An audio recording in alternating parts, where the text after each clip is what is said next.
Jadi hati-hati Bapak Ibu. Halal dan haram dalam Islam bukan pilihan, tapi halal dan haram sebuah kewajiban yang harus kita tegakkan. Muslim hanya akan melakukan yang halal. Makan yang halal, pakaian yang halal, memandang yang halal, mendengar yang halal, berucap yang halal, melangkah ke tempat yang halal, sehingga hidupnya jadi ibadah dan berkah. Ini PR kita. Maka jangan teriak halal bihalal kalau kita tidak serius melihat mana yang halal, mana yang haram, mana yang harus kita lakukan, mana yang harus kita tinggalkan. Halal artinya diizinkan secara syariat, haram yang dilarang secara.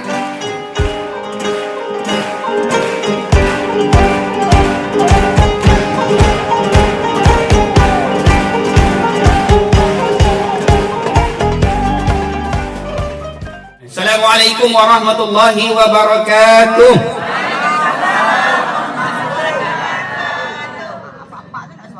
Alhamdulillahi rabbil alamin, alladzi anzala asy-syakinata fi qulubil mu'minin liyazdadu imana ma'a imanihim.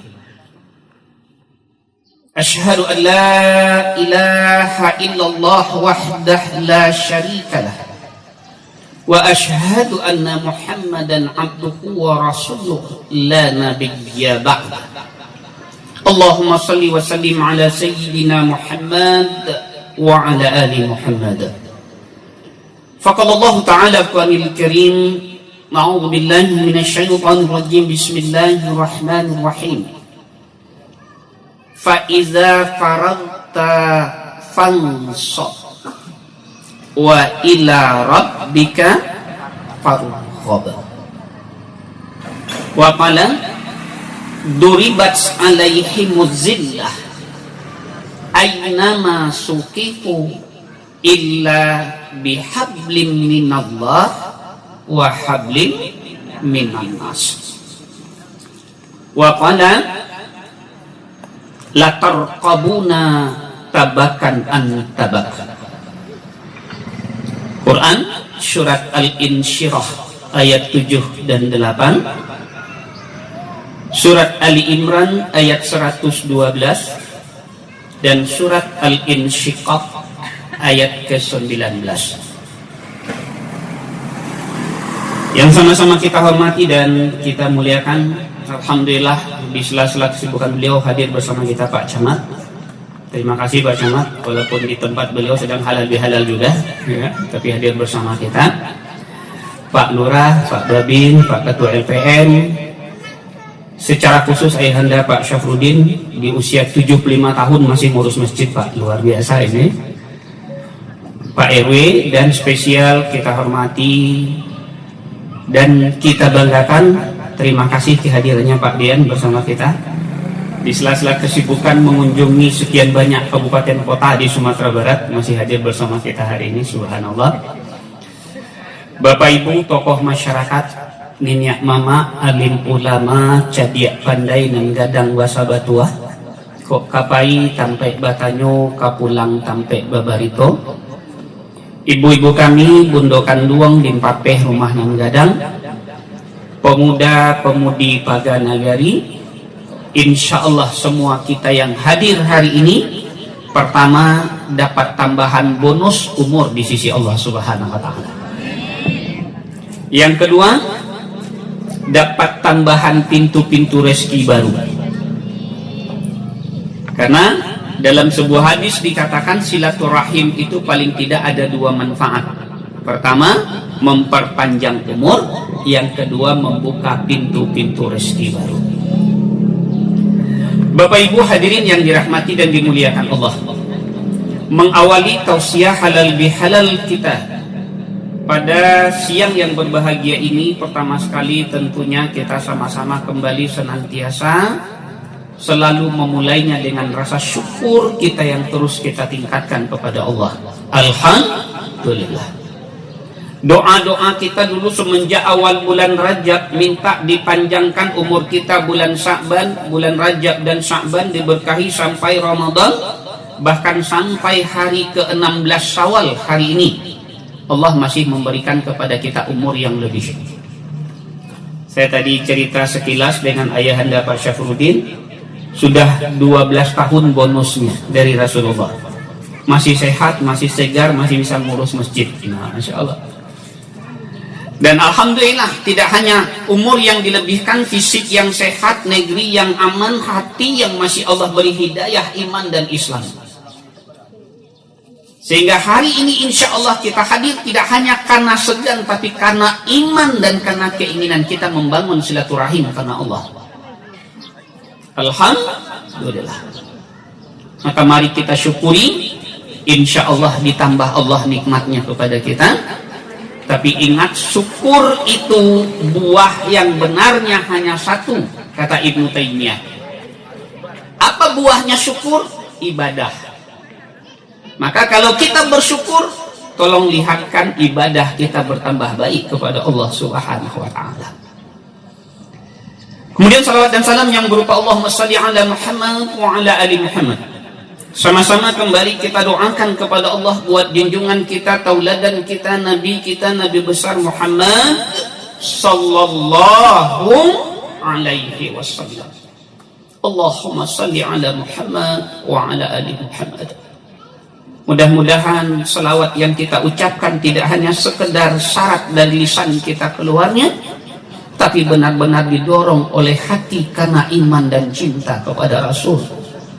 Sehingga ada getaran-getaran yang mendorong kita untuk benar-benar belajar, menghidupkan dan memakmurkan sunnah-sunnahnya Rasulullah dalam kehidupan kita.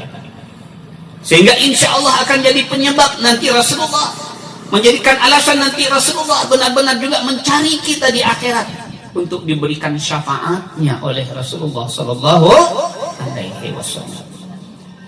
Bapak Ibu yang dirahmati dan dimuliakan Allah, di momen halal bihalal hari ini ada beberapa poin sederhana saja yang ingin saya sampaikan.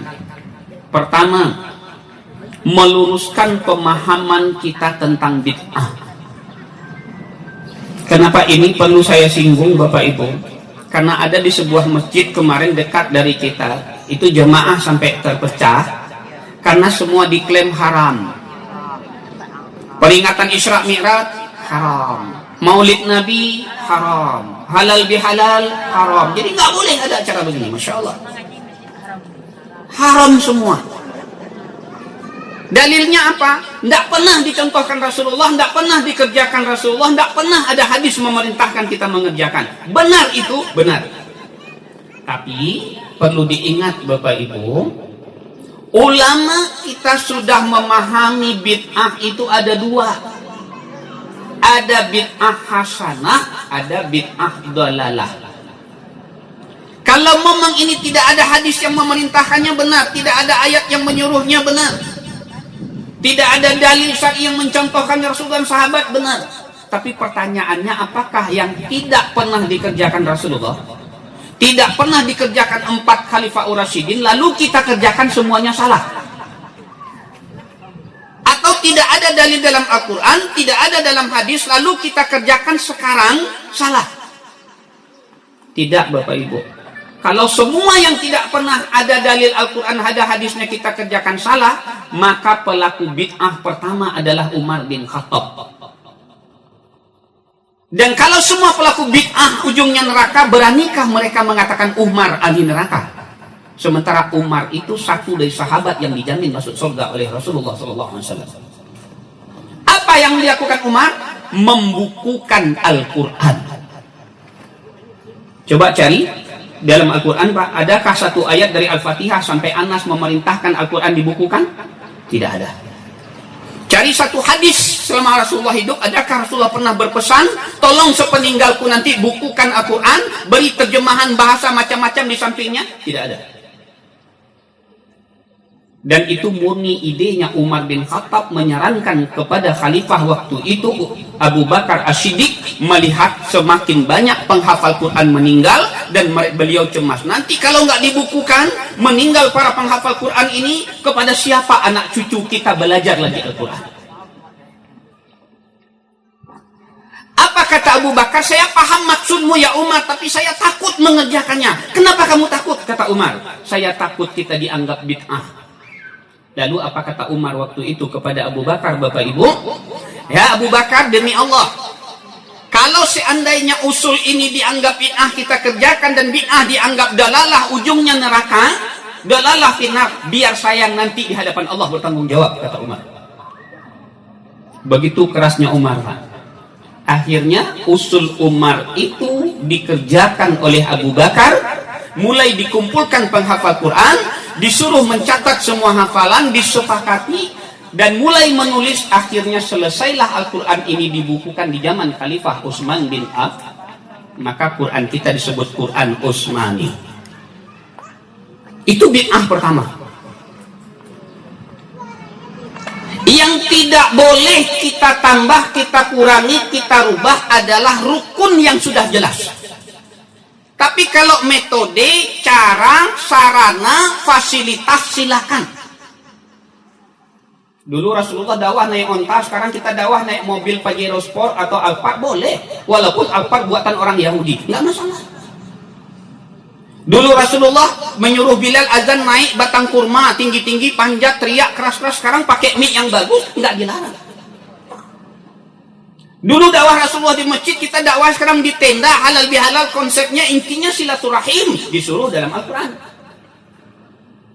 Maka tidak dilarang asal tidak ada nilai-nilai maksiat dalam setiap yang kita lakukan. Satu, jadi nggak semua yang dilarang oleh Rasulullah, nggak ada hadis, nggak ada ayat, kita kerjakan dengan niat yang baik, itu dianggap sah. Maka Bapak Ibu, kita nggak usahlah berdebat lagi, kerjain aja lah. Kita kerjain aja lah. Termasuk juga katanya ibu-ibu salat terbaik di rumah, kalau perlu di kamarnya. Itu hadis dipotong, Bapak Ibu. Malah hadis itu keluarnya menghibur ibu-ibu yang ingin ke masjid, tapi punya alasan syar'i nggak bisa ke masjid. Apa kata ibu-ibu yang punya balita? Ya Rasul, enak benar ya bapak-bapak, ketika dengar suara azan, dia datang ke masjid, kami suruh tinggal jaga bayinya di rumah. Dia dapat pahala berjamaah di masjid, kami sendiri di rumah. Ya Rasul, enak betul ya bapak-bapak, ketika azan datang, dia ke masjid, kami suruh di rumah jaga lansia. Dia dapat pahala berjamaah di masjid, kami di rumah. Ya Rasul, kami pengen juga ke masjid, tapi suami kami sedang keluar, kalau kami pergi nanti diganggu di jalan, muncul fitnah. Barulah keluar kalimat Rasulullah demikian. Kalau demikian halnya, lebih baik salat ibu-ibu di rumah, bila perlu di kamar. Bagi siapa ya? Kalau muncul fitnah, dicigo orang, diganggu segala macam. Nah kalau ibu-ibu nggak punya balita, nggak ada manula yang ada dijaga di rumah, nggak ada fitnah kalau berangkat ke masjid sendiri walaupun suami nggak ada lagi, maka firman Allah dalam surat At-Taubah ayat 100 ini 18, apa kata Allah tentang memakmurkan masjid? Ayat 18 itu adalah lebih utama. Apa? Dengar suara azan, mau bapak-bapak mau ibu-ibu penuhi masjid. Kalau memang itu larangan bersifat umum dan itu dipahami benar oleh semua ulama, tentulah di Mekah ibu-ibu tidak boleh salat berjamaah ke masjid. Tentulah di Nabawi tidak ada saf khusus ibu-ibu dan pintu khusus ibu-ibu di Masjid Nabawi. Karena di situ sarangnya ulama, di situ Rasulullah dilahirkan suruh berdakwah. Dua, Bapak Ibu. Ini hal yang prinsip perlu kita dudukkan. Yang kedua, kita mempopulerkan istilah halal bi halal. Konteksnya apa sebenarnya istilah ini muncul? Karena memang tidak ada dalam kamus bahasa Arab. Yang ada halal, lawannya haram. Maka konteks yang paling pas adalah kita lihat dalam surat 3 Ali Imran ayat 112. Duribat alaihimuz zillah aynama sukifu illa bihablim minallah wa hablim minannas. Saya mulai dari definisi halal. Dalam bahasa Arab kata halal itu dikata halala. Nah kalau bapak ibu yang sudah pernah naik haji atau umrah, kita nawar-nawar di toko, kalau dibolehkannya apa dia bilang? Kalau dia nggak mau, haram. Nah, dia bilang ini 20 rial, kita minta 10 rial. Haram katanya. Atau keluar kita dari masjid pagi dan jual pisang, jual ini 5 rial, kita minta ini bisa 5 rial, halal. Halala itu artinya yang diizinkan, yang dibolehkan. Oleh apa? Oleh syariat. Oleh apa? Al-Quran atau hadis. Itu halal. Lawannya haram. Haram itu asal katanya dari haroma. Haroma itu artinya yang dilarang. Jadi kalau itu dibolehkan oleh syariat, halal. Kalau dilarang oleh syariat, halal.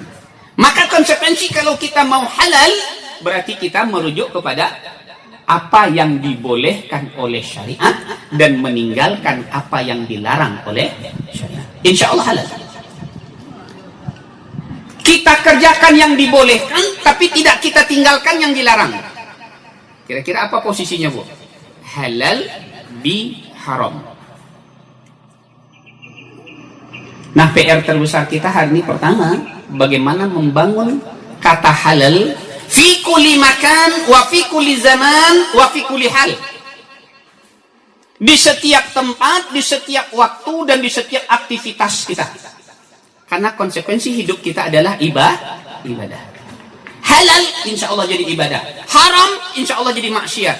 Halal ujungnya surga, haram ujungnya neraka. Maka konteks pertama, hablum minallah. Bagaimana hubungan kita dengan Allah, perjanjian setia kita dengan Allah halal. Tidak hanya bulan Ramadan, tapi juga halal di bulan Syawal, halal di Zulkaidah, halal di Zulhijjah, halal di Muharram dan seterusnya. Karena Allah perintahkan, ya ayyuhallazina amanu dukhulu fis-silmi kafah. Contoh Bapak Ibu, bulan Ramadan kemarin salat kita halal. Apa tanda syarat yang halal? Di awal waktu, berjamaah di masjid. Itu kan contoh salat Rasulullah. Nah sekarang habis Idul Fitri, salat kita molor lagi, gitu, dengan berbagai macam alasan, termasuk gara-gara silaturahim, gitu ya. Salat zuhurnya udah jam 2 lagi, isanya jam 10 malam lagi. Sah, tapi statusnya ada dosa di situ. Maka ada ayat fawailul, berarti berubah yang halal jadi yang haram. Lisan kita bulan Ramadan mau gunjing, waso, halal. Habis Ramadan, tasabui lo balik. Di antaranya mempergunjingkan Pak Jokowi tiap sebentar. Padahal kita belum tahu benar atau salahnya, kan kita cuma lihat di YouTube. Punya kepentingan semua. Udah kita tabayun belum? Belum, tapi kita udah.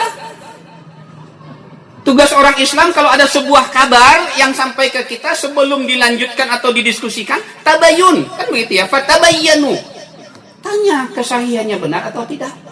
Kalau benar itu ayat harusnya ditutup, bukan dibuka lagi. Cukuplah nanti kalau memang tidak suka jangan pilih lagi. Datang uangnya, tolak uangnya. Kalau datang uang, ambil uangnya, tapi jangan pilih misalnya. Selesai. Itu ya.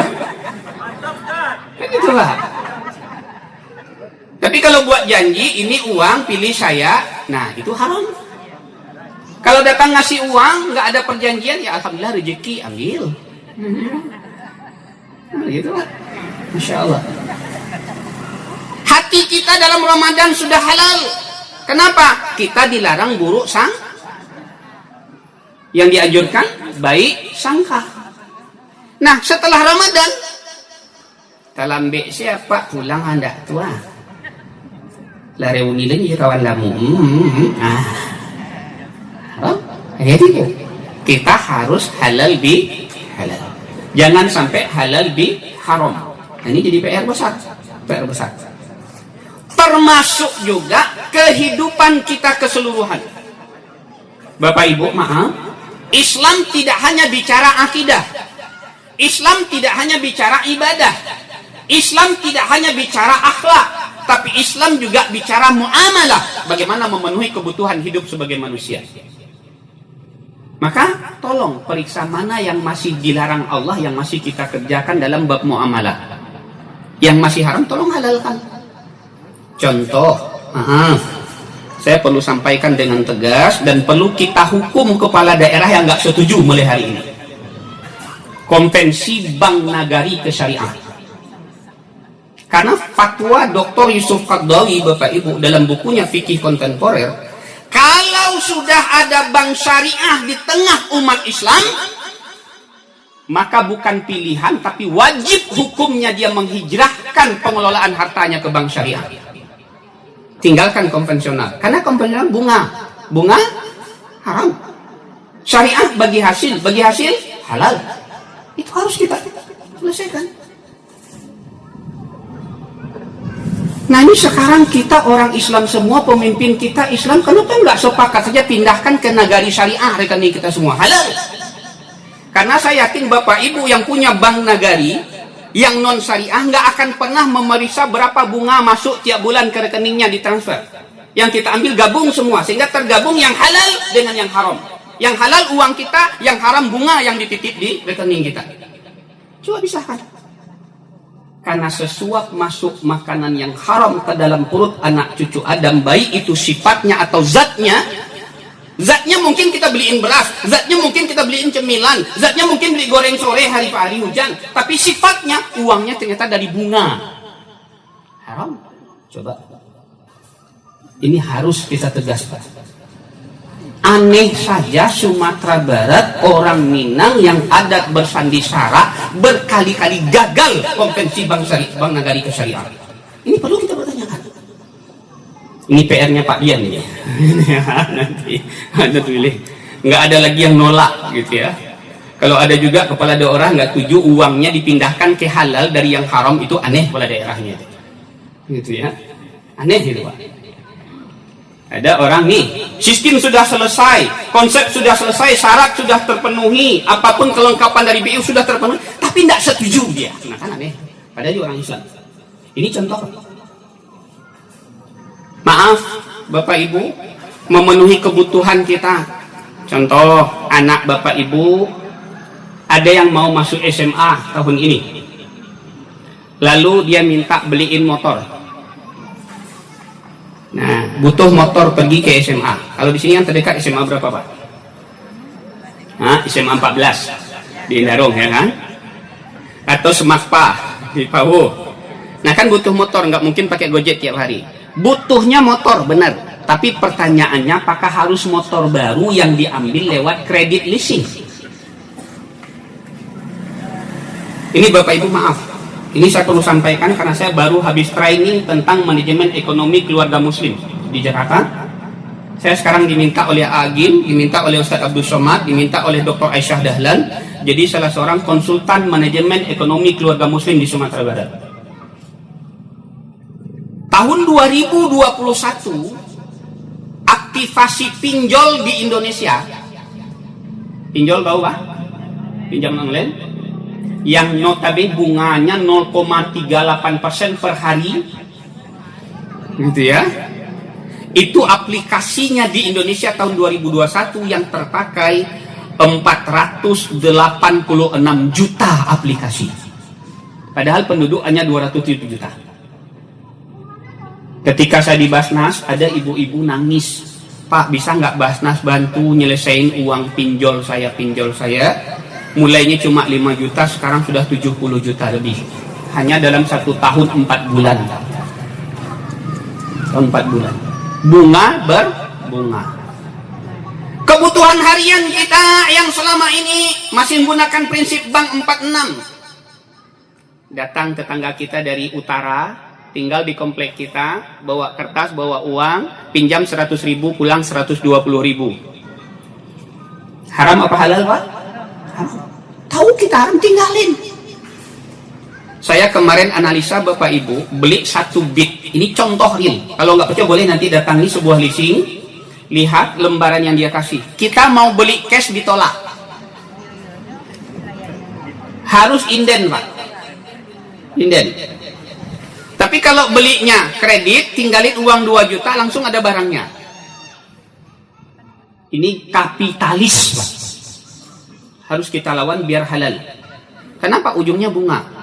Coba analisa Bapak Ibu, harga sebuah bit itu hanya 17 juta rata-rata. Dengan DP 2 juta, cicil 36 bulan, 1 bulan cicilan 800 ribu. 800 kali 36 tambah 2 juta. Itu jadinya 31 juta 800 ribu. Dalam waktu 3 tahun. Harga cashnya berapa? 17. Kita beli setelah 3 tahun berapa? 31 juta lebih. Berapa naiknya Bapak Ibu? 14 juta lebih. Hampir 1 motor plat naik. Apa status kenaikan itu Bapak Ibu? Haram apa halal? Tuh. Coba kita bersihkan. Kita bersihkan. Ini PR kita Bapak Ibu. Kalau nggak kita yang menyadari, nggak kita yang memulai, nggak kita yang menghentikan, tetap kita umat Islam akan jadi objek ekonomi kapitalis.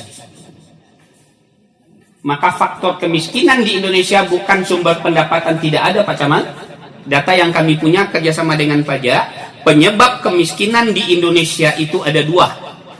Pertama rokok, yang kedua kredit. Ini data yang ada di BI dan pajak. Penyebab kemiskinan terbesar di Indonesia mayoritas ekonomi menengah ke bawah, dia miskin disebabkan pertama rokok, yang kedua kredit.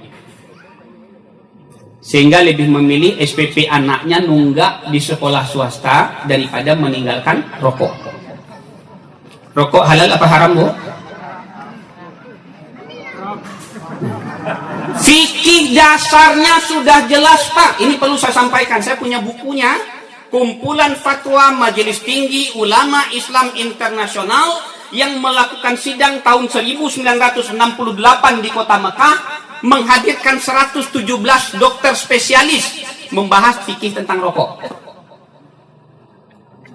Dari kias yang ada, kesimpulan semua ulama yang hadir sepakat ketuk palu, rokok hukumnya haram. Tapi ulama Asia Tenggara yang hadir waktu itu banyak yang ahli hisab Pak. Di pesawat dia diskusi pulang, kamu sanggup nyampeinnya haram? Bisa tinggalinnya? Enggak. Terus serahin aja lah. Akhirnya enggak keluar fatwa yang sebenarnya.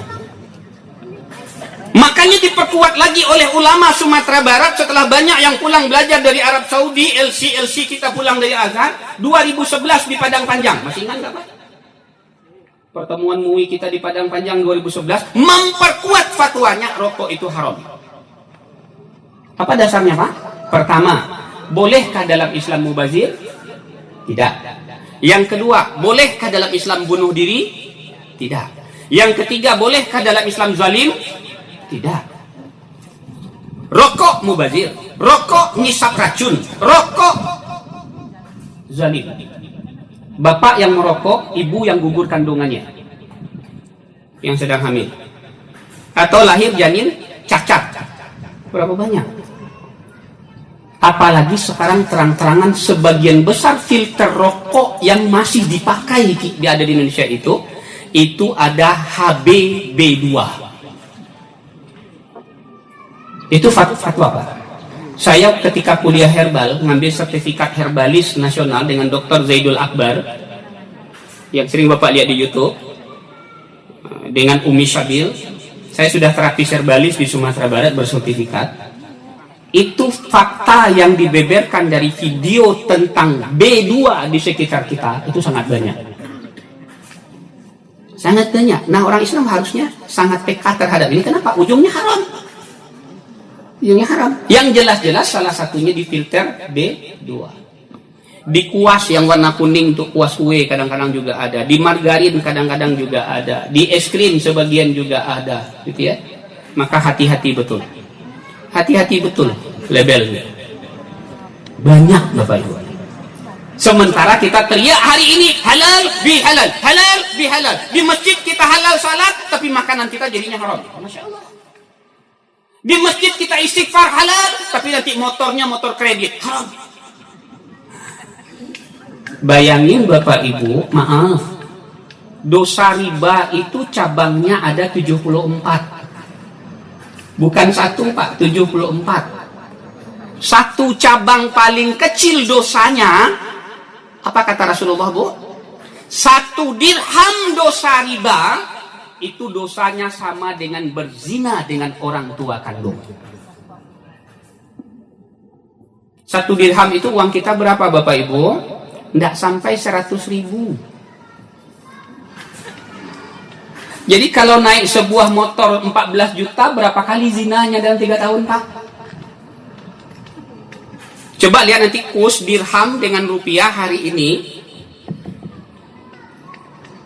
Gitu ya. Itu nggak sampai 100.000, Pak, nilainya. Nah, kalau sebuah motor saja naiknya 14 juta dalam 3 tahun. Kalau 100.000 sekali zina, 14 juta berapa kali zinanya? 140 kali dalam 36 bulan. Kapan hidup kita akan berkah? Karena kalau sudah tidak halal, pasti tidak berkah. Kalau tidak berkah, pasti tidak menghantarkan kita taat kepada Allah SWT dan tidak memberi ketenangan kepada jiwa. Makanya kalau ada orang bingung, harta sudah banyak, pangkat sudah tinggi, mobil sudah mengkilat, tapi jiwa nggak tentram. Coba runut ke belakang, halal nggak? Halal nggak? Gitu ya. Makanya kasus sekarang wajar, Bapak Ibu. Pegawai golongan 3, eselon 3, gaji cuma 4-6 juta, tapi istrinya bawa tas 150 juta. Kan aneh tuh. Kerjanya cuma sipir penjara, tapi rumahnya pakai kolam renang bertingkat 3. Ada apa? Gitu ya.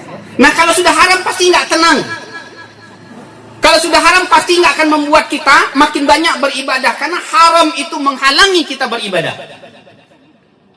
Kalau sudah haram pasti hilang rasa malu. Kalau sudah haram pasti hilang rasa peka dan kepedulian. Jadi hati-hati, Bapak Ibu. Halal dan haram dalam Islam bukan pilihan, tapi halal dan haram sebuah kewajiban yang harus kita tegakkan. Muslim hanya akan melakukan yang halal. Makan yang halal, pakaian yang halal, memandang yang halal, mendengar yang halal, berucap yang halal, melangkah ke tempat yang halal. Sehingga hidupnya jadi ibadah dan berkah. Ini PR kita. Maka jangan teriak halal bihalal kalau kita tidak serius melihat mana yang halal, mana yang haram, mana yang harus kita lakukan, mana yang harus kita tinggalkan. Halal artinya diizinkan secara syariat, haram yang dilarang secara syariat. Maka mari kita pertahankan 2 hal yang halal. Pertama, hubungan kita dengan Allah itu diatur oleh Al-Quran dan Sunnah. Halal apabila kita diizinkan oleh Al-Quran dan Sunnah, haram apabila dilarang oleh Al-Quran dan Sunnah. Jadi jangan sampai terbalik. Dengan manusia, yuk kita jadikan hablum minan nas kita ladang pahala. Insya Allah semua akan terus halal. Bapak Ibu yang dirahmati Allah, mudah-mudahan Allah mudahkan kita berdoa kepada Allah. Semoga kita dimudahkan Allah untuk selalu mencari yang halal dan istiqomah meninggalkan yang haram. Sehingga kapanpun kematian datang menjemput kita, yang nggak bisa kita tolak, kita clean and clear. Tidak hanya pajak yang perlu clean and clear, tapi urusan kita dengan Allah perlu clean and clear dengan manusianya. Bapak Ibu, kita akhiri dengan doa bersama sesuai permintaan dari protokol tadi. Mari kita hadirkan pikiran, hati dan perasaan kita. Kita tundukkan sejenak wajah kita. Kita awali sama-sama dengan istighfar. Astagfirullah. Astaghfirullah. Astaghfirullah. Na'udzu billahi minasyaitonir rajim. Bismillahirrahmanirrahim. Alhamdulillahi rabbil alamin wal 'aqibatu lil muttaqin. Wassalatu wassalamu ala alihi washabbihi rasulillahi ajmain. Allahumma ahyina bil iman wa amitna bil iman wa akhshurna bil iman wa idkhilna jannata ma'al iman. Allahumma syabitna ma'al iman wa akhrijna minad dunya ma'al iman wa akhrim lana minal jannati ma'al iman. Ya muqallibal qulub syabbit qalbina ala dinika wa ala ta'atika ya Allah ya Rahman ya Rahim. Allahumma hdina siratal mustaqim siratal ladzina an'amta 'alaihim ghairil maghdubi 'alaihim waladdallin. Amin. Allahumma inna nas'aluka salamatan fid din وعافية في الجسد وزيادة في العلم وبركة في الذكر وتوبة قبل الموت ورحمة عند الموت ومغفرة بعد الموت. اللهم حوِّن علينا في شرة الموت والنجاة من النار والعفو عند الحساب. ربنا اغفر لنا وللذين يرحمهم كما ربونا صغارا ولجميع المسلمين والمسلمات والمؤمنين والمؤمنات الأحياء منهم والأموات ويا قاضي الحاجات برحمتك يا أرحم الراحمين. ربنا هب لنا من أزواجنا وذرياتنا قرة أعين واجعلنا للمتقين إماما. ربنا آتنا في الدنيا حسنة وفي الآخرة حسنة وقنا عذاب الدنيا وقنا عذاب القبور وقنا عذاب المحشر وقنا عذاب النار وادخلنا الجنة مع الأبرار يا عزيز يا غفار يا رب العالمين. سبحان ربك رب العزة عما يصفون والسلام على المرسلين والحمد لله رب العالمين.